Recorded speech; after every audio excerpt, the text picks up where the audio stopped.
esta llamada, diga o oprima ahora el 5.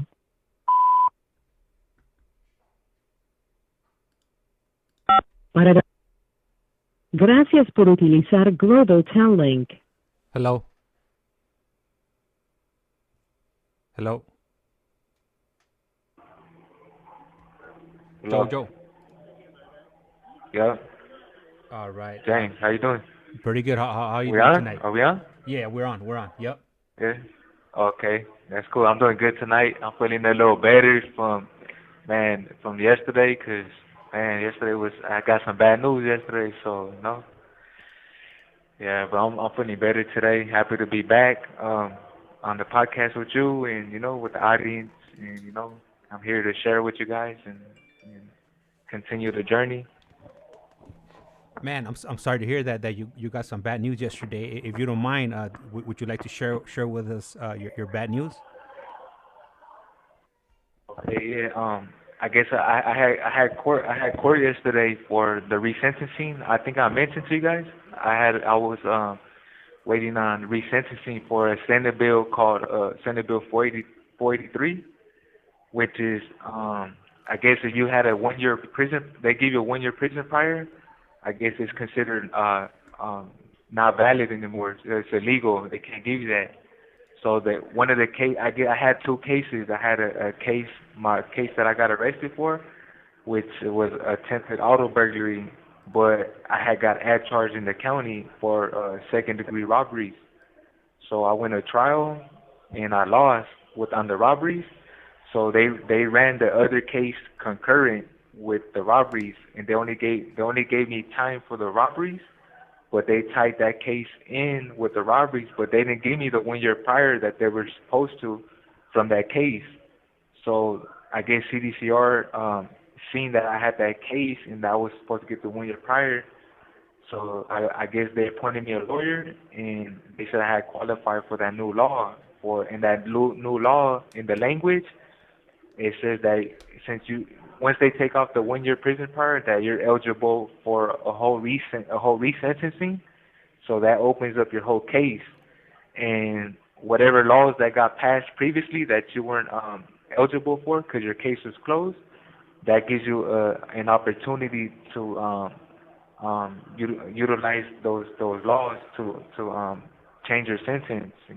So I thought it was gonna go good for me. My hopes were high, and I was hoping that like they were gonna take off some of the gun enhancements, and I was gonna go home soon. But I guess yeah, the judge, he denied it because he said that they didn't give me the 1 year.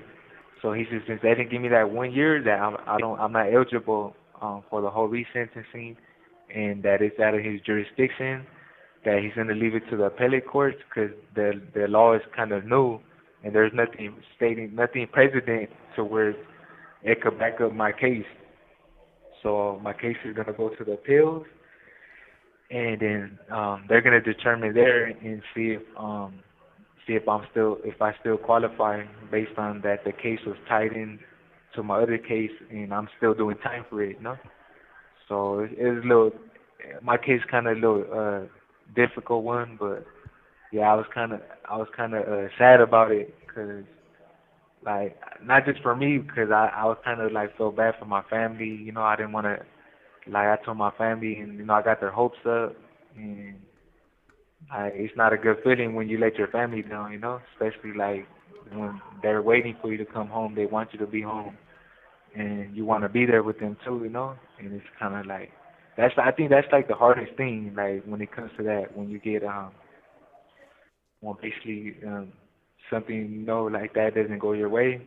I think that's like the hardest, the most painful thing, you know like you can go through sometimes, because you never want to let your family down, especially like being there, going home to them. So yeah, I was kind of sad about it. I'm over it though. I know I got many other opportunities available, and like I'm already prepared for those too, and I'm gonna do my best to get out. And, yeah. Let me ask you for the resentencing on the prison prior.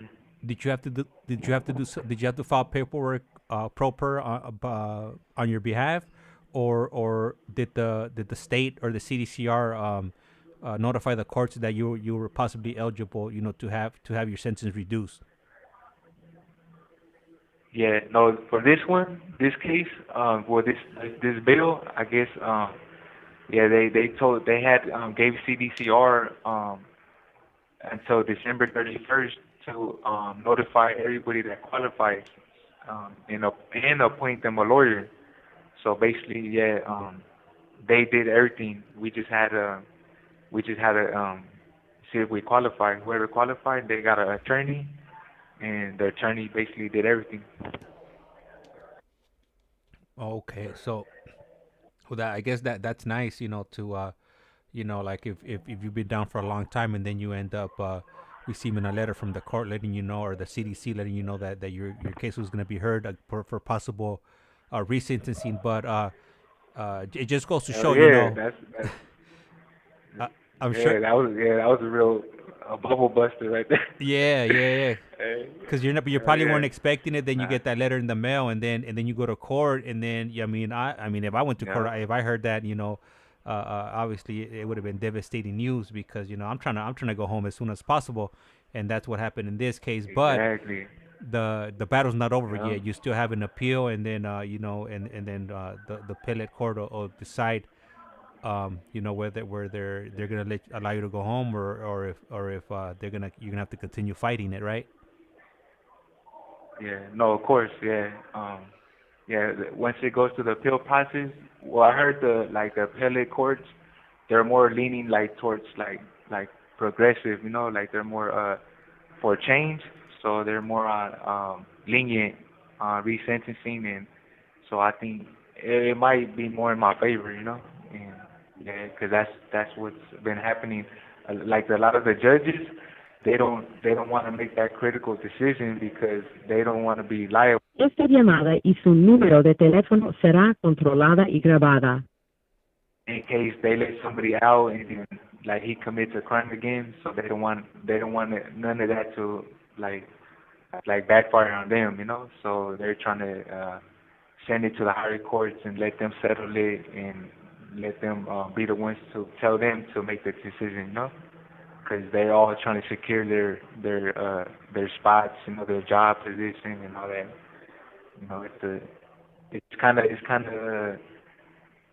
It's one of them things where the judges, they're only gonna really like make change if they're forced to. If the law states and they have to. But if they have a opportunity not to make a change, they're not gonna do it just like because they want to. That's what I've been noticing from like a lot of my peers in here that's been going through the same situation. A lot of the judges have been acting that way, and they're sending it to the higher courts to deal with it because they don't want to. They don't have the courage to do it themselves. Okay, well, But yeah, which makes sense, that they don't want that to be held over their head, because if from their standpoint, it could be it could kill their career pretty much, from being able to get into a higher position. I mean, yeah, it sucks for you, exactly. somebody Yeah, like that's you, yeah, because I mean it's your life at the yeah, end of the day, and then they're you're trying to get home, to move on with your life, and the judges are trying to make sure that they cover their behind, and they don't make anything, any mistakes of letting somebody go home, and it's gonna come back and haunt them, later down the line. yeah, exactly. No, that's true. Definitely, that's what I've been noticing. That's like the kind of mindset and like what they've been doing lately. Yeah. Other than that, everything else has been in the up and up, going good.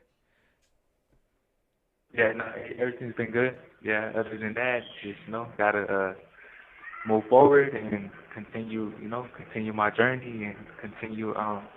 Yeah, 'cause anyways, like that court thing, that honestly, that came out of nowhere. It came out of left field, and it just gave me, like a little bit more hope, and like, it just, I just thought maybe, this is I could get out sooner with this, but I guess it didn't happen. So I have other opportunities that I've been preparing for before that. So I'm gonna just continue to focus more on that opportunity, those opportunities. Yeah. All right, and just so you're aware, I know you had some of your people, send me some pictures over, and I went ahead and added your picture to the stream and also to the thumbnail of this video. So if anybody's Okay. wondering Okay. what JoJo looks like, wondering no more because it's up on the screen, and it's nice to put Yeah, that's me. a face to the voice over the phone line. So we could Yeah. visualize now what you look like while while you're walking us through your story. Exactly. Yep. Yeah, that's true. Yeah, no, for sure. Now I wish I had better pictures to send you guys, but that's what I could get right now. Hope it it paints the picture, So, yeah. Yeah. No. Yeah. But yeah, nah, but like that's kind of a lot of people in here, what they go through, on a daily basis, sometimes like these court thingies or Esta llamada y su número de teléfono será controlada y grabada.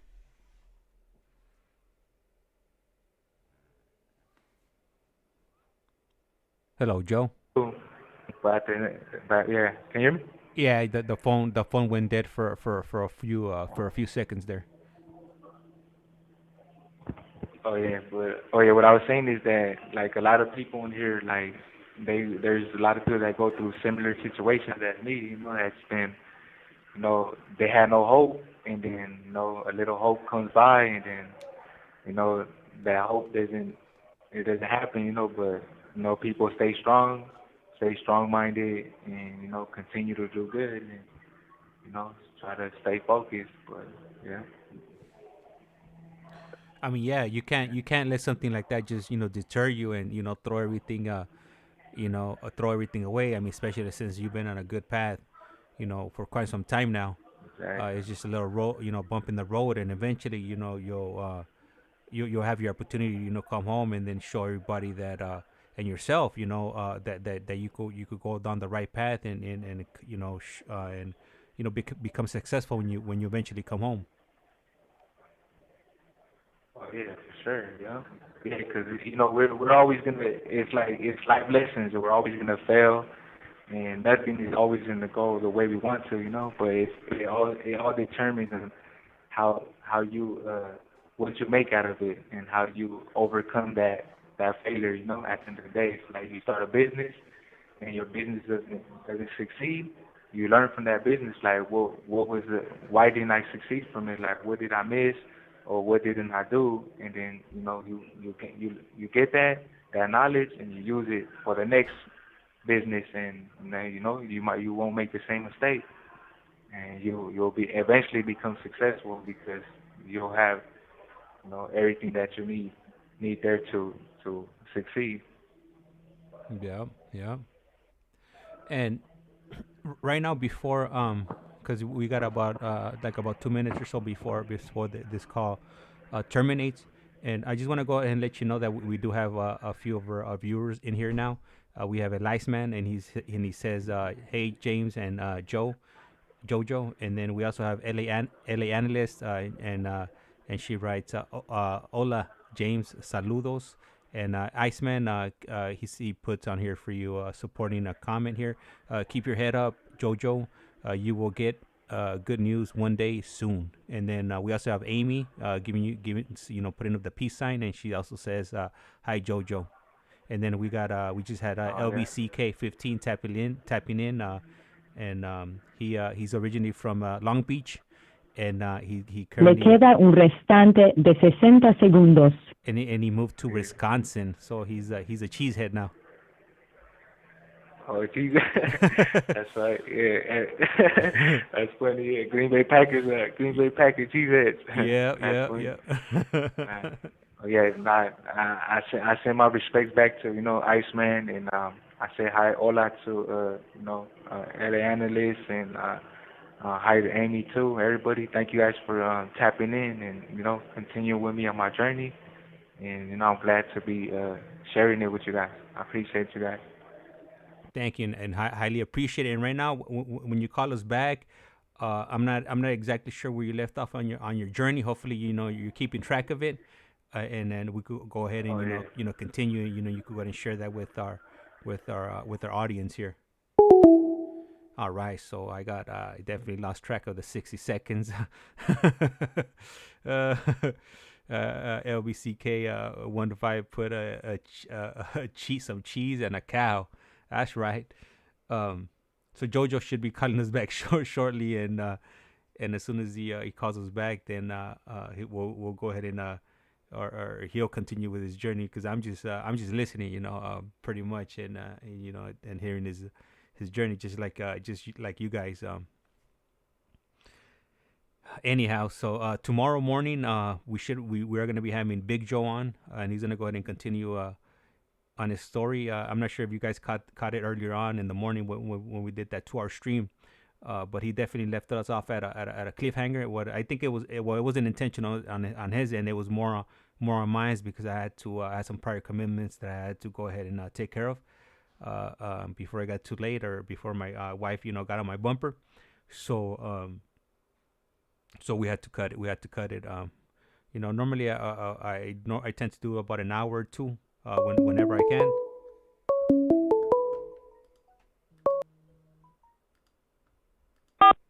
This call is now being recorded. Global usted tiene una llamada prepagada de un preso recluido de la prisión estatal de Centinela, California. Esta llamada y su número de teléfono será controlada y grabada. You have a prepaid call. You will not be charged for this call. Para aceptar esta llamada, diga o oprima ahora el 5.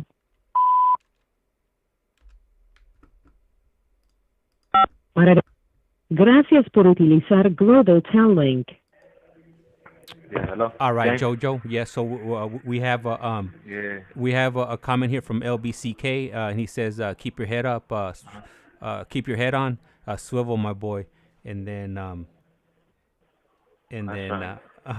yeah. So that's what we got right now. So I'll go ahead and hand over the mic to you, and then and then you could go ahead and continue with your journey and whatnot, and then I'll go ahead and ask a question or here and there whenever possible. I was gonna tell you too. What about was Joe on today? Yeah, he was. Yeah. The other Joe? Yeah, okay, Big Joe. The other Joe. Yeah. Yep. Yeah, Big Joe. Yeah, Big Joe. Yeah, I know Big Joe. Now I remember who he is. I was with him over there in Calipat too when I was over there. Oh yeah, Yeah. Yeah, he mentioned that you. He kind of. Go ahead. No, I used to see him all the time on the yard, and like we both were, like all over the place over there. And, yeah, so I remember who Joe is. Yeah, man. He was sharing his story today, and man, it was heartbreaking. I'm not sure if you ever spoken to him before, but he was today on his journey. He was speaking about when his son. He found out his son had cancer, and that's when he made that's what made him make that decision. He was he found himself at a fork in the road, and that's when he decided to walk away from it all, from his prison career, if you will, for lack of a better word, and Sure. Yeah, and that was about, I think he said in 2000. So it's been a little bit over 4 years since he walked away. Yeah, no, he was really about that, gang lifestyle too, like we're all like deeply, like involved in it at the time. That's how, man, it really had a grab on us, that lifestyle. Good thing. Sometimes we have to go through those rock bottom experiences, and to kind of open our eyes and get us to think outside of what we're used to, that shatter that belief system, so we could eventually change and live a better life for ourselves and for others, you know. Yeah, and do you remember? Do you remember when he walked away? Do you recall, or were you like on the same No, yard?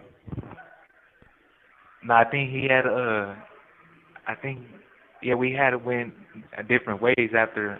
Cause I was there.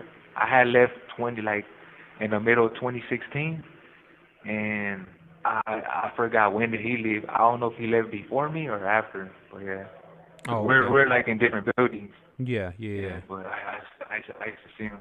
Yeah, but he made a lot of change though. He's a new man now, and you know I see the big difference. You know, and yeah, he made a lot of change. Yeah, shout out to Big Joe, Yeah, and Big Joe. he has he has Nah, some. I'm Big Joe. I'm Big Joe. I'm gonna tell him I'm Big Joe. Nah, we gotta dispute this. We gotta dispute this, man. I'm Big Joe, man. Just 'cause he's older don't mean he's Big Joe. Nah, just like Yeah. yeah. Yeah, nah, he's good people, man. I got major respect for him. Yeah. And right now that you miss right now that you mentioned Calipatria, that's where we left off, right? On your journey when we were talking previously. Oh yeah, yep. For real. Good thing you reminded me. I'm gonna jump right back into it. I was want me start it right now? Yeah, My yeah, yeah. journey? Go Where I was go for it. It's all you. Okay. Yeah. So man, yeah, I was in Calipat in the 4 yard right there, and I believe I was already man. I started off when I was 19, and I shared with you guys when all the things I endured there, and when my mom passed away 2012, and then I kind of I grew up right there, basically, throughout like my 19s all the way to like 20. I believe I was like 26, 20, almost 27 in 2016. And that's when I got that letter. I think I mentioned it last night. I got that letter in the mail because there was a new law that came into effect. It was called the SB 261, which it states that if you were under the age of 25 years old when you committed your crime, you were still considered you're considered a youth offender, because your brain doesn't fully develop till after the age of 25.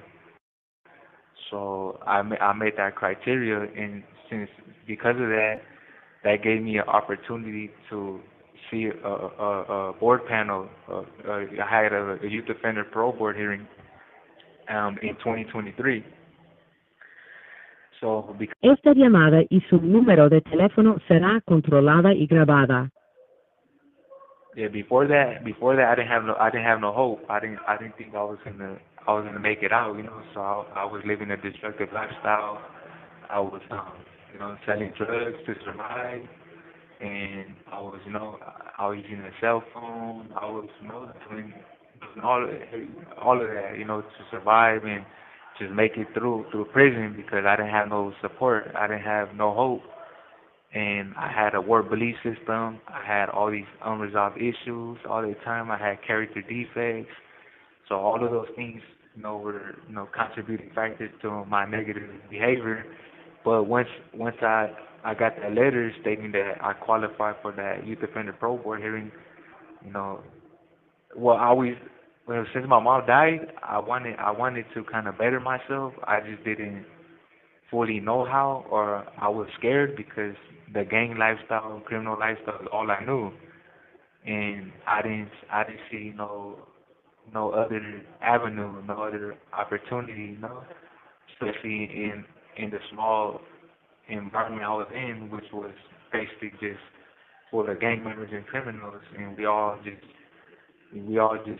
influence each other and reinforce each other in that lifestyle, by praising each other and rewarding each other with respect, love, all that homie love, guidance, and all those negative things, and we thrived after that. I thrived after that, And so once I got that letter, it kind of like gave me some hope, and I thought about it, that I remember I got it, and I'm like, damn, like this is my chance right here. Like this is maybe I could get out, I could get out and I could live my life and do something different. Maybe have some kids, have a start a family because I lost my family. So I was thinking about, man, maybe I could create my own family and do good and get out of prison. I didn't want to be in prison no more. So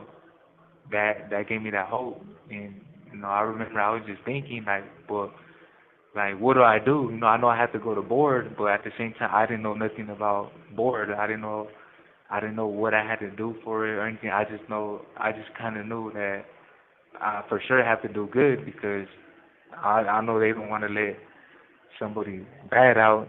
So I thought about, man, maybe I need to get out of here, get out of level 4 and go to maybe a 3-yard, because I heard about 3 yards having more program, like more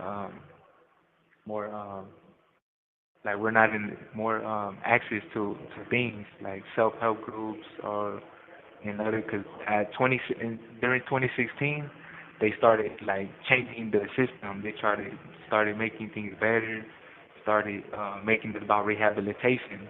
But they were mostly implementing that in the lower levels, like level 3, level 2. So I remember they had changed the point system. They changed the point system to give people overrides to lower levels. And at the time I had like 70, I had like, Esta llamada y su número de teléfono será controlada y grabada. and so I remember I was coming up for committee, and my counselor, the counselor had told me that because I had told him, man, I want to go home. Like I have this pro board hearing, and then I was like, I want to try to do good for it. And then he basically told me, well, there's a lot of programs on the level 3 yard. Do you want to go? And that's when I made that decision. I was like, yeah, I want to go to a level 3, to get into these programs. And then basically they gave me an override. They gave me an override to level 3, and so I remember I was waiting to go to level 3, and I'm just thinking like, but this is level 3 general population, so no matter what, it's still a lot of gang criminal activity there. So if you still have the same war beliefs, and you don't have no coping skills, you haven't resolved the issues, you're easily susceptible to the same things, because you still have you have internal triggers, external triggers that are going to trigger you to respond the same way, because we're conditioned to respond the same way. So I haven't have learned any coping skills or anything. I didn't really change my mentality. I wanted to do good, but I still really needed a lot of work on myself to do good. So when I got to I eventually got to a level 3. Well, yeah, I was still in the 4 yard, and then I remember in the morning they came for me. I transpacked my stuff, and then they came for me, and I remember like I let go of myself. I had a cell phone. I let go of that, and then I let go of drugs. I was selling drugs. I let go of that, and little by little, and then I left. I went to the 3 yard, and they sent me to Ironwood State Prison. So I get to Ironwood State. When I get to Ironwood State Prison, I get there, and I still, as soon as I get there, I fall like straight into the same old behavior. I started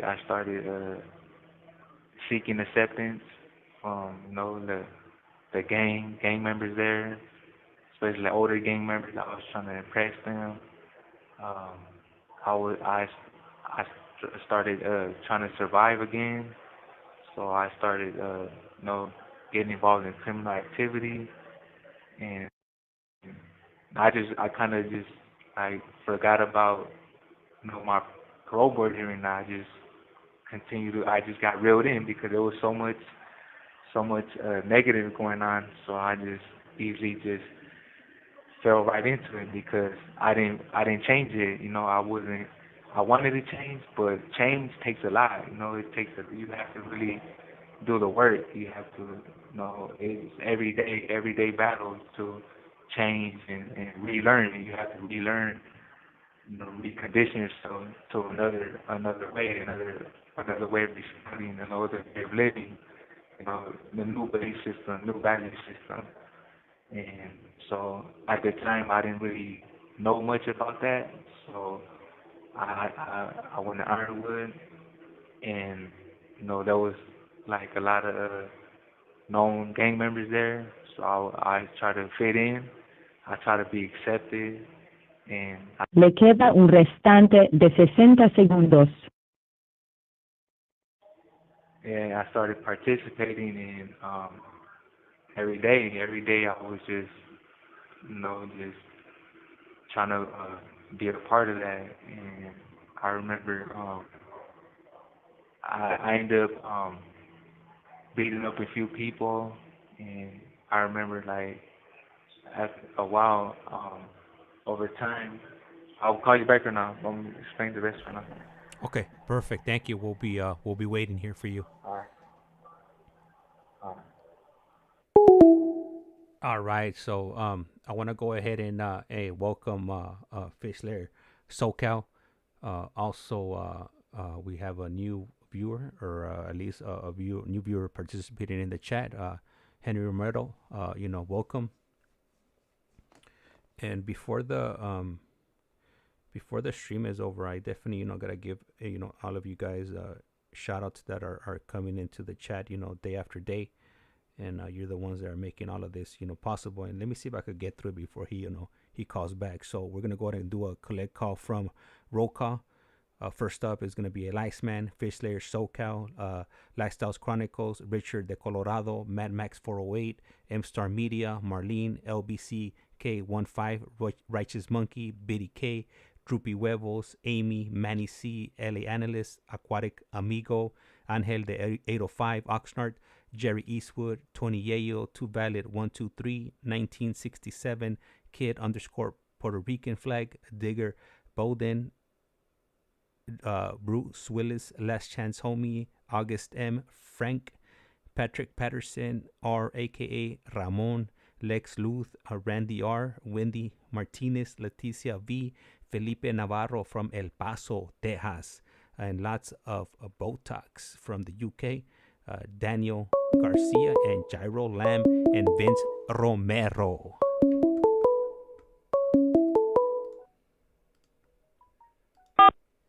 This call is now being recorded. Global Telling.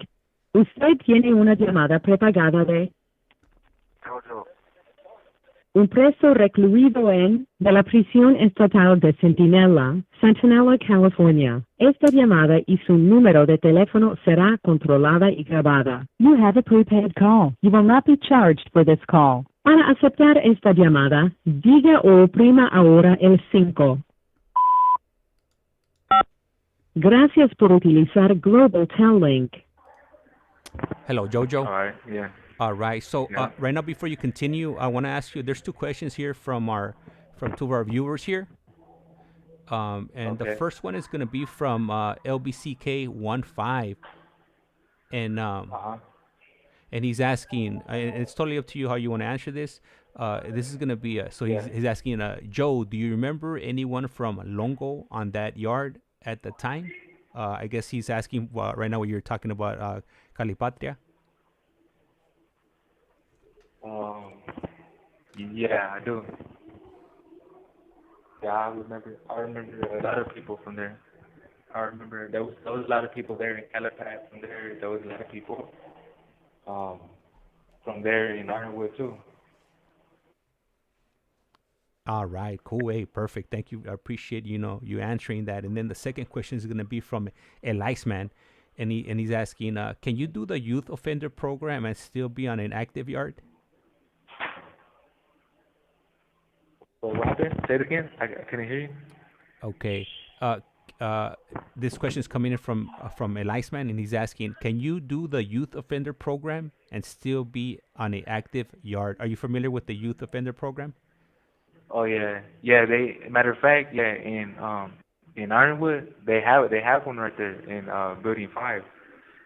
They had a general population, but there was only like there wasn't that many people in there. It was like a they had like a Building 5 over there, and they had only a few people over there. But yeah, they started it. They had one on DP over there, and yeah, then some people, they try to do good. I guess you could manage, both and be in that environment. Some people had the the knowledge and the coping skills to handle it. Then yeah. Yeah. All right. Hey, thank you. Thank you for taking the time to acknowledge and answer those questions. And we'll go ahead and hand over the mic and let you do your thing and then paint that picture for us. In Calipatria or you're in Ironwood already, right? Ironwood, yeah, I'm in Ironwood. Okay. Ironwood level 3. So yeah, I'm still in general population at the time. So yeah, I'm in Ironwood and but yeah, I thank the viewers for the questions. I appreciate it. You guys asking those questions and yeah. So I get there right. I'm like 20. I'm already like 26 years old, and but I think it varies too. Like depending on like your belief system, how deeply involved or deeply involved you are in the gang lifestyle, and or do you have a support network, or you have people supporting you or giving you advice to go down the right path, changing, or your family, people to or you go through an experience, that kind of shifts you to start doing good.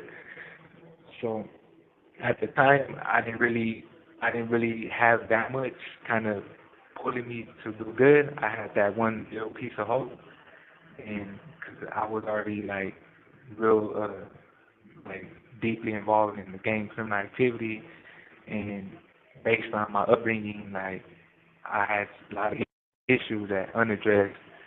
So me, I felt I was really vulnerable and susceptible, and I easily gravitated, to the gang culture, gang lifestyle, and the gang peers. I feel like that was that was where I was supposed to be at.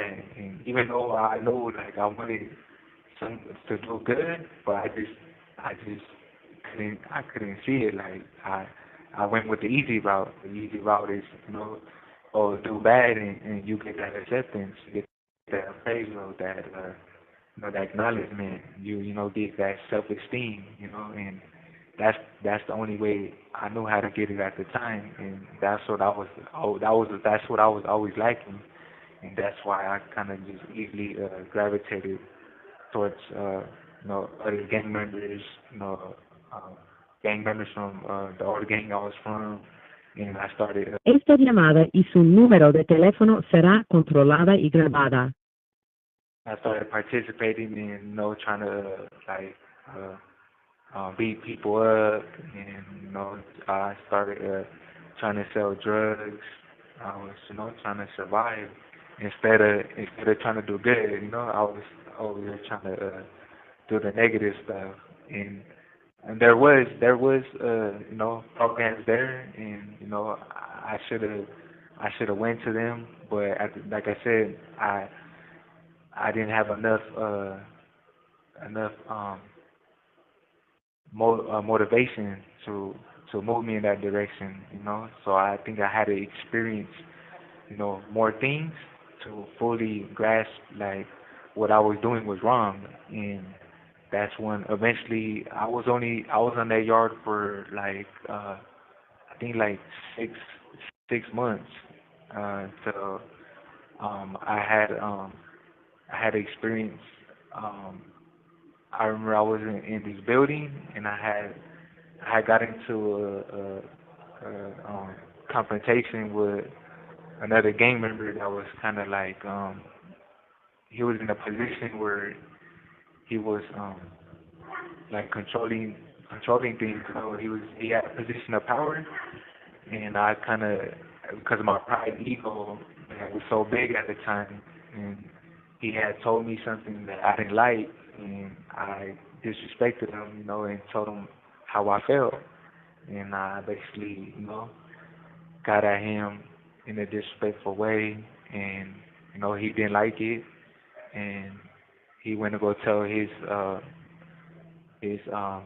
his boys, his group members, and they didn't like what I did, so eventually they they told me I had something coming, and I remember I got moved to another building because of that, because they were trying to they wanted to beat me up, and they had a specific building for that.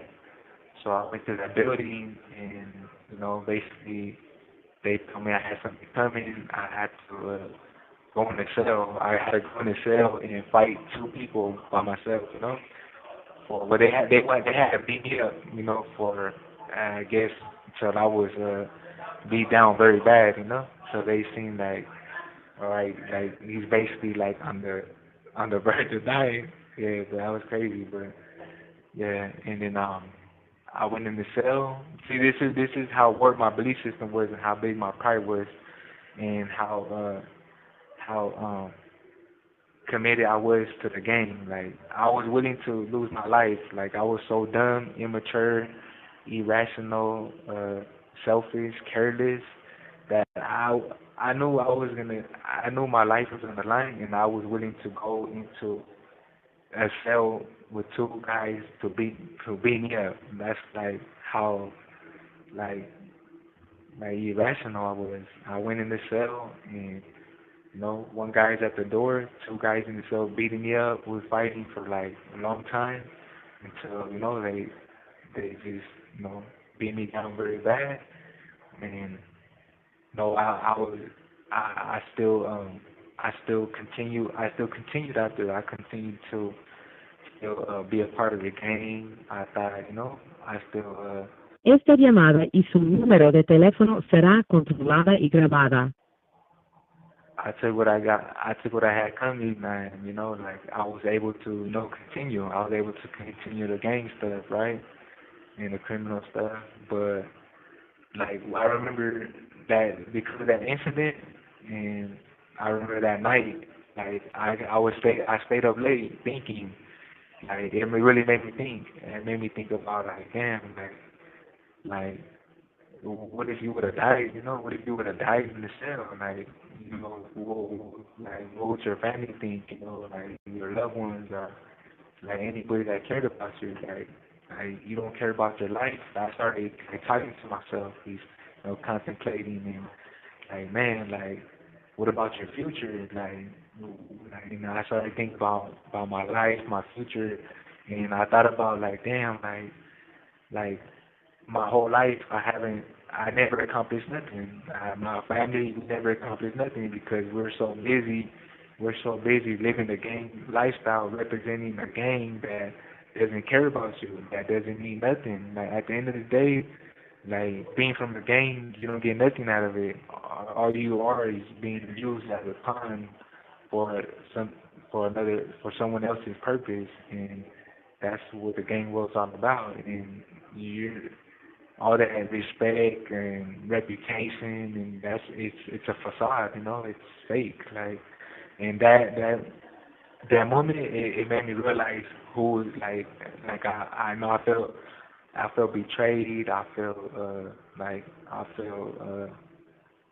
all kinds of emotions, and but at the same time, I'm glad I went through that because it really opened my eyes and made me snap out of that denial. I was in denial that that the life I was living like was normal. It was the lifestyle, which it really wasn't. I was you know just caught in the addiction. I was caught in that addiction, stuck in it, and basically that helped me think outside of it, and so I started thinking, more about like my future and the legacy I want to leave behind. I was like, man, like, do I really want to like continue this and die in prison? Because if I continue to gangbang and be partaking in criminal activity, like I'm never gonna get out of jail. Like I'm gonna die in prison. Like why would I want to die in prison? Like why? And I really like thought about that, reasoned it out, and I'm like, man, I don't want to leave this type of legacy behind, and leave nothing to the future generation of my family members. Like they're not gonna have they're gonna know their uncles and family members just went to prison and that's it. I'm like, man, that's sad. Like all our family just gangbanged and went to prison. Like what kind of accomplishment is that? And I was like, man, I need to really like get out of here, and I need to change my ways, change everything that I was doing. I need to change. So that moment, it really like that was my rock bottom. That was my rock bottom moment, and a lot of people that change their life around like go through a rock bottom moment, like how we were talking about Joe. His family member got cancer. He that snapped him out of that gang lifestyle and everything he was doing. And made him think about like, damn, like my family, my future, everything. So it took me to go through that incident where I almost basically lost my life, to make me realize that what I was doing was not working. It's never was gonna work. It's like what Albert Einstein said. Sometimes we keep doing the same thing over and over, expecting a different outcome. When the same thing over and over, expecting a different outcome. It's not, because you're doing the same thing. So I eventually made my decision. I contemplated, and I knew the best thing for me, my family, for the victims, for everybody that I hurt, and to show them that like I feel them. I understand. Understand that you know like I was putting them through a lot, and I'm really taking them into consideration, or caring about them, or having empathy for them. So I knew that I had. Le queda un restante de 60 segundos. In order to show that, I knew I had to step away from the gang and criminal lifestyle, and I made my decision, and that day I got myself out of that yard. I went S and Y, and that was the best thing I ever did in my life. Like stepping away, letting go of the gang and criminal lifestyle, like getting out of that environment. But yeah, I'm gonna call back or not? Yeah. I got some questions for you. Yeah, I appreciate it. Okay. Yeah. All right. So, right now when he calls back, I want to pick his brain right now, just to kind of see where he was at. When all of this transpired, and just so we could get a clear picture of what somebody goes through when they do decide to walk away, hang up the gloves, or whatever way everybody wants to put it, or be their own man, or I don't know. There's just so many ways to to call what people do when they decide to walk away, in essence. Anyhow, so I'll ask him right now as soon as he calls back, which shouldn't take that long. Man, I started to realize, when I lock myself here in this room, it starts getting hot. This computer does really heat up. I don't know how my wife does it. My wife works in this room for 8 hours a day, with her computer running, all of that time, and No wonder she's always she's always complaining that she needs another space to work at.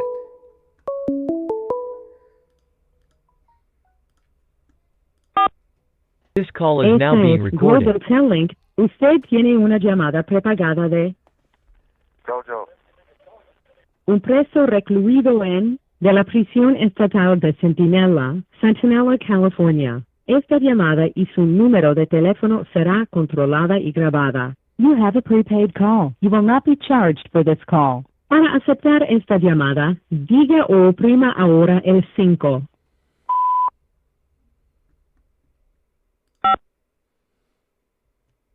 Gracias por utilizar Global Telling. Hello. Yeah. All right. All right. So, oh, my wife, I think she heard me talking about her right now, because she just busted down she busted in my door right now. She's looking at me. She's giving me the stink eye. Yeah, you gotta be careful. That's funny. Yeah. No, oh, it's in the garage. All right. Oh, yeah. So what I wanted to ask you was, sorry about that. She No, it's okay. distracted me right there. Yeah.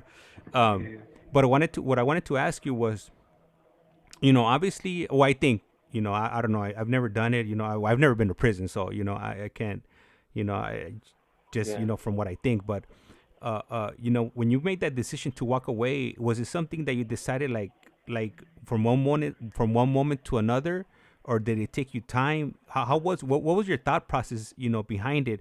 And once you did decide to walk away and you went to the other side, was there a period where you were kind of like down, like devastated, and it's like second guessing Yeah. your decision? Yeah, no, for sure. And you're asking some great questions now, for sure. Yeah. So the first question, I'm gonna answer that one.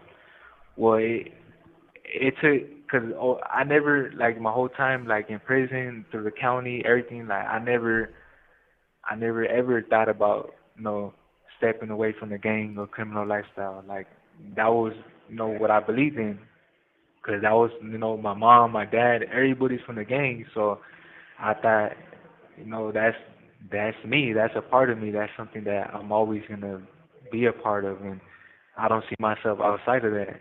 And so I never really thought about like like not being from the gang or anything till that incident really changed my whole perspective. It made me really, like, it was that night. That night I just thought about it. It took me that incident and that night to really make up my mind, because like that was my rock bottom of it. Like, basically everything that built up, and I knew it was that tipping point where, like, man, this is, like, you need to do something different. Like, this is not working. Like, your mom died. All your brothers are in jail. Like, your family never accomplished nothing but gangbanging, and you know everybody's doing, like, basically life got destroyed because of that lifestyle. So it made me really think and feel. I feel bad for myself. I feel bad for my family. I feel. Esta llamada y su número de teléfono será controlada y grabada. And we're representing something that, like, we think we're gonna get something out of. Like, what do you get out of it? You don't get nothing, but either you're gonna die an early death, or you're gonna go to prison, or you're gonna become a drug addict, and you're not gonna have no life. So I thought about that. I'm like, damn, like, is this what I really want? Like, I want to continue this, and you know, and maybe possibly fulfill one of those options, or like do something better and enjoy life and get out of prison. I have a chance. I have a chance at my pro board hearing. They're basically telling me, like, look, if you do good, you could get out. You could live a normal life and be successful. You could have a family. You could do all the things that you were never able to do.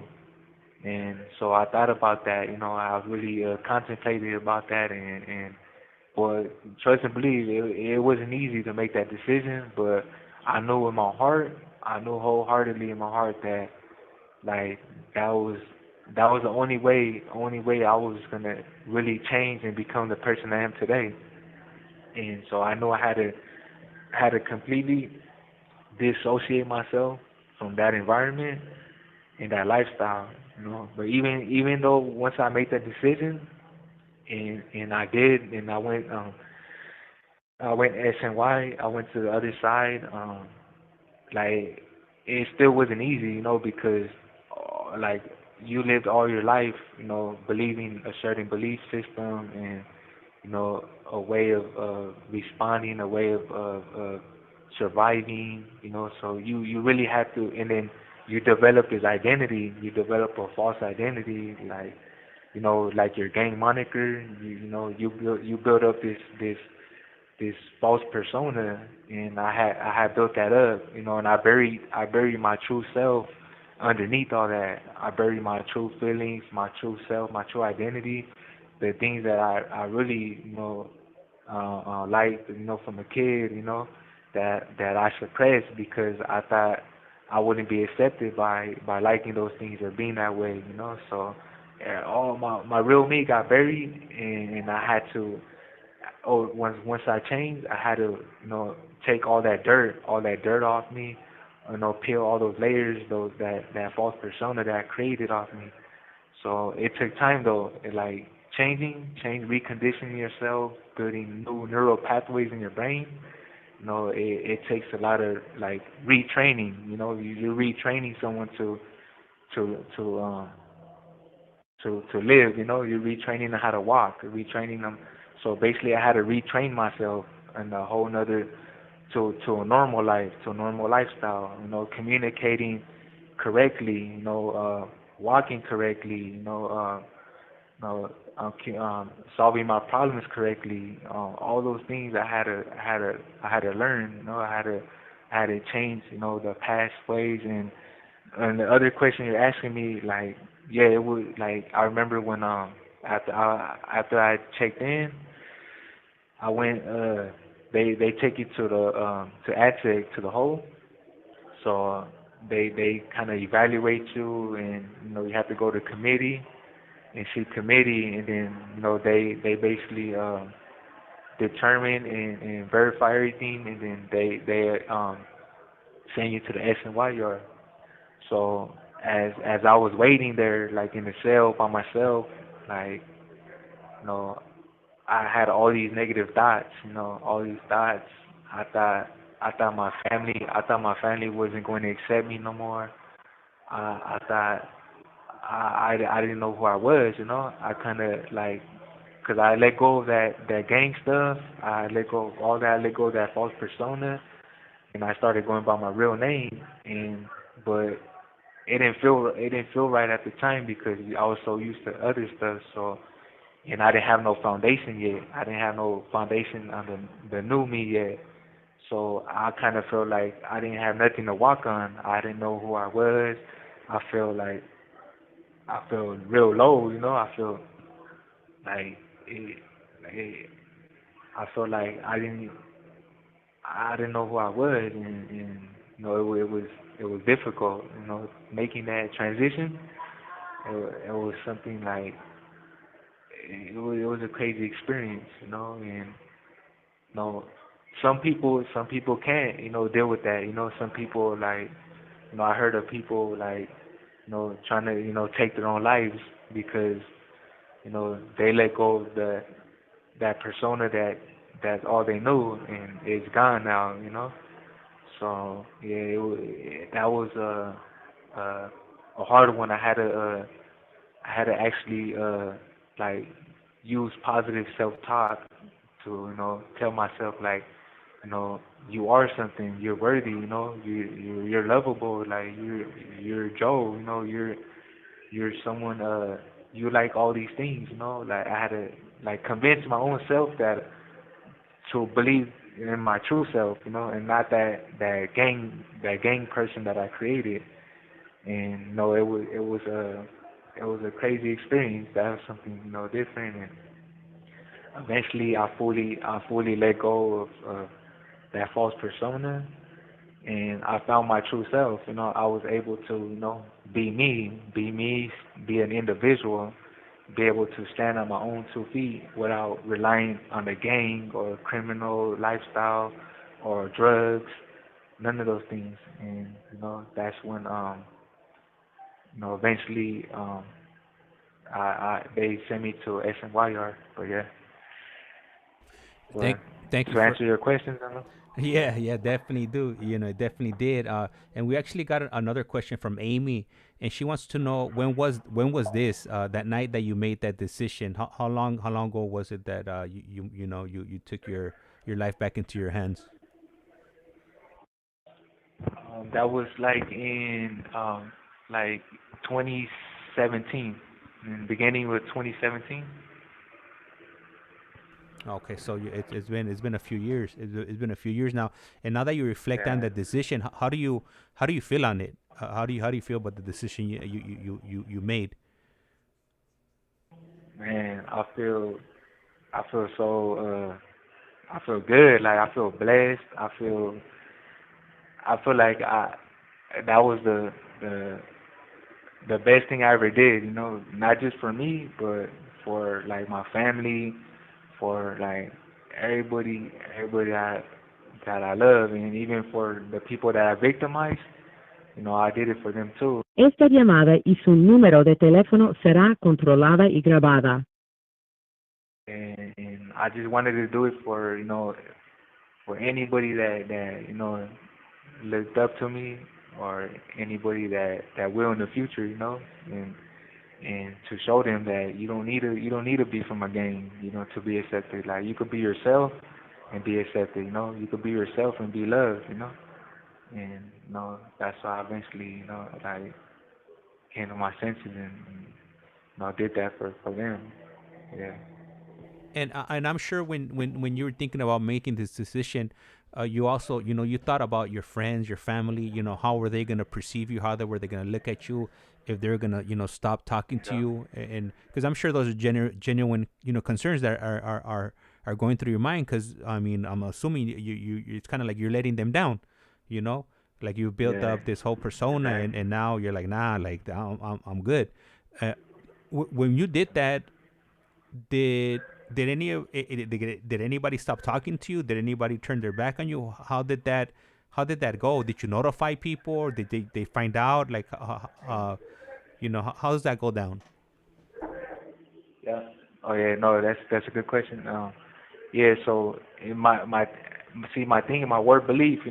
Me thinking negative and all that. Like I thought, like everybody's gonna fall off. Like my family, because most of my family they're from the gang and all that, and so like I thought maybe they'll perceive me as less than, or like I'm no longer part of it.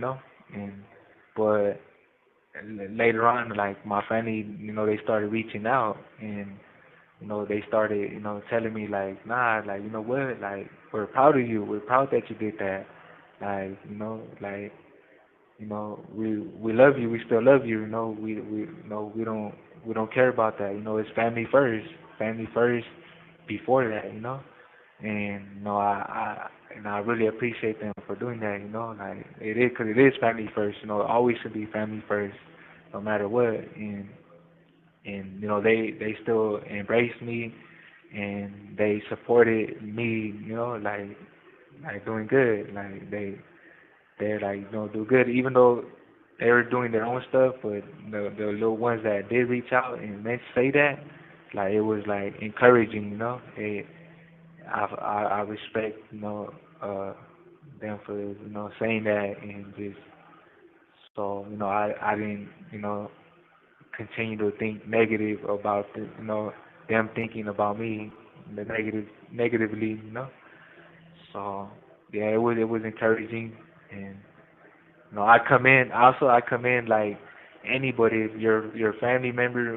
was a gang member, and they chose to let go of that lifestyle, like honestly, like I would show them tremendous support, and Le queda un restante de 60 segundos. and encourage them, to do good, because it's better for you guys, your family. It's better for the community, society. We don't need people like continue to do all that crazy stuff out there. We want to make it safer for society, safer for families. We don't want families to go to jail no more. Like prison ain't the place. Like nobody's family members should be in jail or prison. So it takes a community to help everybody change. We need that encouragement, that love, that support, that guidance. All this stuff that we're missing in our childhood. You know, and it would be appreciated. People could show that. For them. So they could be motivated to continue that change and be proud of it. Hey, call me back. It's about to cut off. All right, yeah, I timed that one good. All right, so we'll go ahead. I know originally I said we were gonna do about an hour. We'll just go ahead and go on overtime. We'll do one more call just because, I stepped in and I started asking him questions about how it was when he transitioned from the main line over to the SNY. And the only reason I'm asking is because I know a lot of people are curious. I know I'm curious.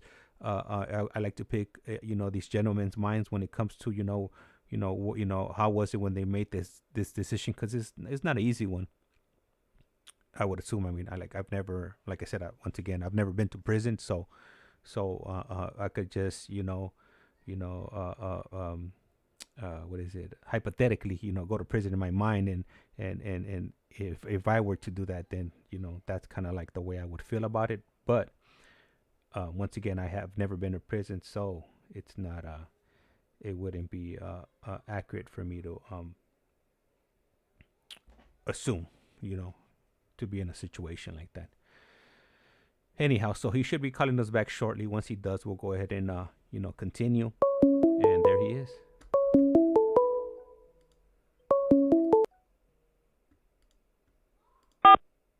This call is now being recorded. Usted tiene una llamada prepagada de Jojo. un preso recluido de la prisión estatal de Centinela, California. Esta llamada y su número de teléfono será controlada y grabada. You have a prepaid call. You will not be charged for this call. Para aceptar esta llamada, diga o oprima ahora el 5.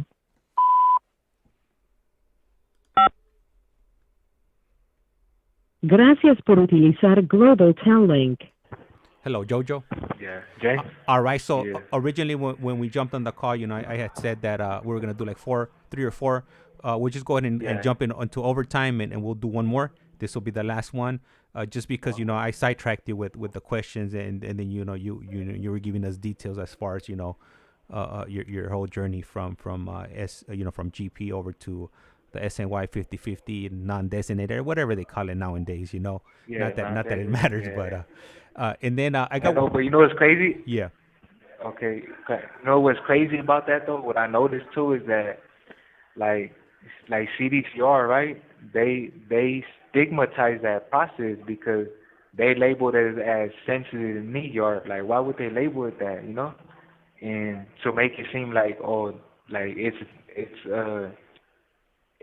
it's something like taboo, something like, why would you, if anything, they should have been encouraging, or made the other side label like something like that, and this side better, to get people like moving again, like to so people could try to do good, instead of bad. But they label like, people doing good as something bad, in this environment. You get me? Like, so they kind of so instead of people, they see the label SNY, like sensitive need yard, like they don't want to go there because it's gonna hurt their pride, their ego, or something, you get me? So in their mind they're like, nah, I can't do that, like I'm a man. But it really takes a man to stand on his own and walk away from a gang and all that stuff, But they contributed to that negative connotation on that process, and COs and all that, they still try to belittle people from going that way. Esta llamada y su número de teléfono será controlada y grabada. they're so indoctrinated with that belief, that gang and cultural belief system as well. You know, they think, oh yeah, oh this is cool. Like, oh we're trying to be like them too. But like, how are you trying to be like them if you're a correctional officer and you know you're contradicting yourself because everything you do is really not the same as a gangster, you know, or supposedly gangster, you know what I mean? So that's why I kind of like noticed too, like in the process, I know the corruption. I see how they kind of like like shaped it, like the sociology of it, how they made things a certain way to keep us, you know, entrapped in this environment and have us fight against each other and keep us stuck in the gang and criminal culture because it's all beneficial to them. It's job security, you know. They make it hostile, make it crazy, and they tell the taxpayers, oh yeah, these people are all criminals and killers, and they're never gonna change. We need more money. We need to keep them keep more. We need more guards, more correctional officers, and this and that. When in all reality, you know, they're causing the problem. They're the one that created it and still continue to create it instead of deter it, you know. But now they know it's affecting them because it's going into their backyards, and they're becoming victims because they created so many gang members and criminals by not stopping it a long time ago when they could have. So now they're trying to stop it. That's why they put rehabilitation. But you know, it's still not fully there yet. But it's in a process of getting better. You know, it's getting better. But that's because people are getting smarter. Like people are starting to really step away from the gang stuff and criminal stuff. Know that stuff is not going to get you nowhere. And people are valuing things, different things now, like family, education, work, you know, just freedom, you know. So that's contributing to the change and people, you know, rehabilitating and utilizing the resources now. And, you know, taxpayer dollars are, you know, somewhat finally not being wasted in a sense. So, Hey, yeah. you know what, Jojo? You just said something that blew my mind. So right now you said that the way they labeled it, you know, sensitive needs yards. I never thought about that. But yeah, like that, Exactly. it's like Yeah, that's right. it's like this. I want to share something Yeah. with you. It's kind of messed up that I do sometimes. So something, you know, I'm messing with my wife, Yeah. and then she'll get all mad, and then I'm like, hey, like, why you being all sensitive for, you know? So it's kind of like that, you know, like. Exactly. Yeah. Yeah, that's true. That's why he's so sensitive. Yeah, why you being all Yeah, sensitive? so like if a man, Yeah. yeah, so like if a man hears that, like you're not gonna want to go to S and Y because you're like, I'm not sensitive. You know, your ego kicks in, and you know you think like, damn, like I gotta be this callous, hardcore man. You know, when not, like it shouldn't. You know, men could be sensitive. You know, it doesn't mean you're less than a man. You're just in tune with your emotions. You know, you're not supposed to be doing this. You know, you're not supposed to be like that. You're not supposed to treat people that way. You know, or you're not supposed to be treated that way. But since they labeled it, like it makes it a little harder for people that don't have the strength, you know, to actually get away from that. Instead of they could, because like you know, like in society, right? They create signs, symbols for certain things to create meaning. Symbols mean something, right? So this symbol, it was like they create that meaning to kind of deter people from going in that direction, you know, in a sense, or belittle people that did to make the other side look greater and better and glamorize it. And they thrive off that. They thrive off that. Oh yeah, we're better and this and that. When like, bro, you're not, because you're rolling in a pack in a gang. You need a whole gang to survive. You can't survive on your own. And it takes a man to survive on his own 2 feet. And if you're rolling in a gang, you need a gang to hold you up to do all these things. That's not a man, you know. Yeah. So yeah, so nah, it's crazy, yeah. But, yeah. Hey, but and to share one more thing on that. So sometimes, you know, so I use that on my wife, and then sometimes, you know, when she's messing with me, she'll tell me the same thing, like don't be sensitive, and then I'll be like, Mhm. I'm sensitive and what, and she'll be like, oh, like that you weren't supposed to say that. You're supposed to get all, defensive, but we're over here, like I already know the game already, so you can't be getting mad. So, but yeah, no, like what you just said and all of Yeah, that, you know the little mind games. yeah, Yeah, it's a mind it's a game. mind game. You know, Yeah, it's yeah, a that's mind. all it Yeah, is. Yep. exactly. So that's why now they're switching it from SNY to non-designated, Yeah, and that's then 50-50. So yeah, they're yeah, moving away from that label, but I think that's a label exactly, that's kind of hard to exactly. get away from it, because even people from out of state refer to SNY, like PC, as SNY, like in other states now, or I've even heard like dudes like in the Yeah, feds refer to PC as SNY. So like that whole SNY label is taking a life on its own in other prison systems, or even in the federal system. So it's kind of hard to get rid of it now, where people are just using it in everyday, like everyday life situations, in other states now too. yeah. No, for sure. Yeah, they're using it as so either like make themselves better and make people seem less than, and yeah, just it's it's kind of it's part of the little culture, but we got to start changing it that it's okay to do that, to go that way, if it's for the best interest for you, your family, to step away from things and not be the same you, like destructive person, not caring about no one else, then yeah, that's I recommend that's like the best thing to do.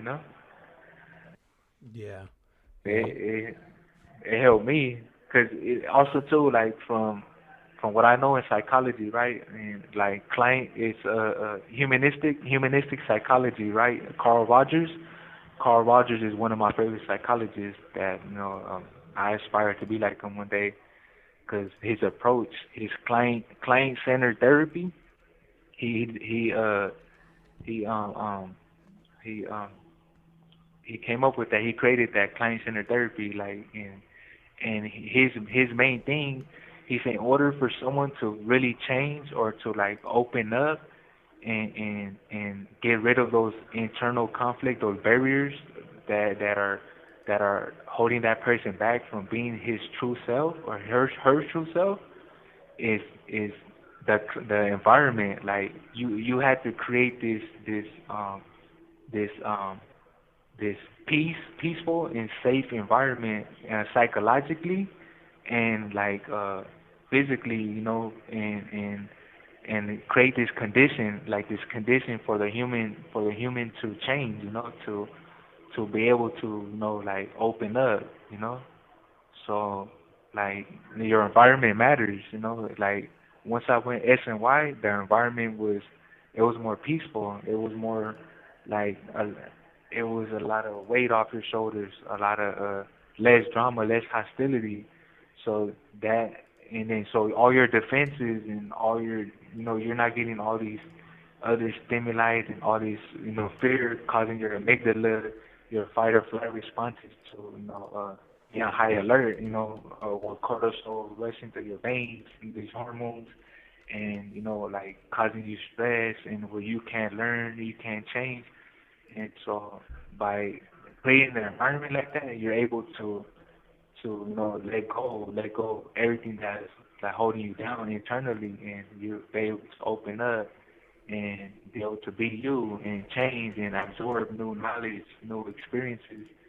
And but in a negative environment, it's the opposite. It keeps you down, keeps you entrapped, keeps you in the same feedback loop, same emotions, same thoughts, same angry feelings, same angry thoughts, and you just want to be violent, or continue the negative activity, and that's unhealthy. That's and and it's scientifically proven that environments matter. Like that's why in communities that are underdeveloped, you see the the problems. There's always a lot of social problems because of that, because the environment is unhealthy. there's lack of all these resources, and then you see another environment that has all the resources. It looks nice. There's nice parks and all these things, and they're creating healthier human beings, and then these human beings are being unhealthy, and that's where the problem lies in society. It's a society, and it's like what the people in charge, they have control of creating the society. So you have to create the best atmosphere for people to change and grow, and not always having that all those stress factors above them where they can't do none of that. So that's the difference between S and Y in general population, and that kind of helps people change.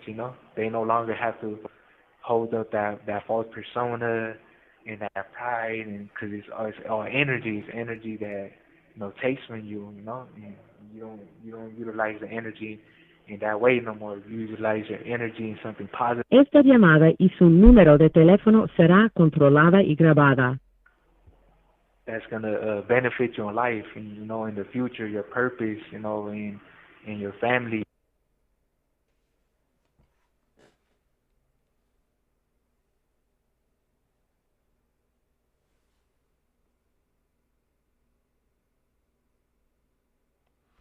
Hello, Jojo.